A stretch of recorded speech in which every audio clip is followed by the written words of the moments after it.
ஜல்லிக்கட்டுக்கு ஆதரவாக தமிழகம் எங்கும் இளைஞர்கள் மாபெரும் அளவில் போராட்டம் நடத்தி வரும் சூழலில் மதுரை அலங்காநல்லூர் மற்றும் வாடிப்பட்டியில் நடைபெறும் போராட்டத்திற்கு திரைத்துறை பிரபலங்கள் நேரில் சென்று ஆதரவு அளித்துள்ளனர். மக்களால் தேர்வு செய்யப்பட்ட அரசுக்கும் மக்களுக்கு இடையில இவ்வளவு பெரிய இடைவெளி வர வேண்டிய தேவை என்ன இருக்கு? அப்ப அது நாளுக்கு நாள் இருக்கும்போது எனக்காக பேச யாரும் இல்லைங்கும்போது அவன் தெருவுக்கு இறங்கி வந்துகிட்டு இருக்கான். மக்களால் தேர்வு செய்யப்பட்ட மந்திரி, மாணவனால் தேர்வு செய்யப்பட்ட மந்திரி பேசுனா மாணவன் ஏன் தெருவுக்கு இறங்கி போராட வர போறான்? இப்போ நாங்கள் சொன்னால் இந்த போராட்டத்தை கைவிட்டுருவாங்கன்னுலாம் நீங்கள் யாரும் எதிர்பார்க்கக்கூடாது. அவங்களும் எங்களோட ஒரு ரேப்போவில் இருக்காங்க.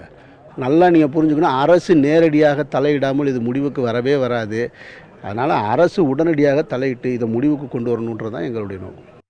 இந்த ஏறுதழுவல் என்பதில் மாடுகள் துன்புறுத்தப்படலை அப்படின்றத எல்லாருமே சொல்லியாச்சு.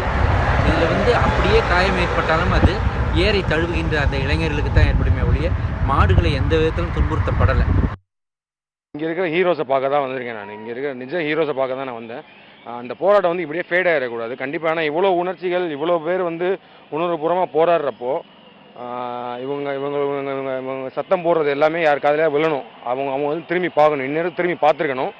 ஆனால் பார்க்காம இருக்கிறது ரொம்ப வருத்தமளிக்கிற விஷயம்தான். ஒருத்தர் சந்திச்சுட்டு தான் போவேன். இன்னைக்கு காலையில சேலம்ல போராட்டம் பண்ணிருக்கோம். நான் தான் பண்ணேன், நாங்க தான் போராட்டம் பண்ணிருக்கோம்.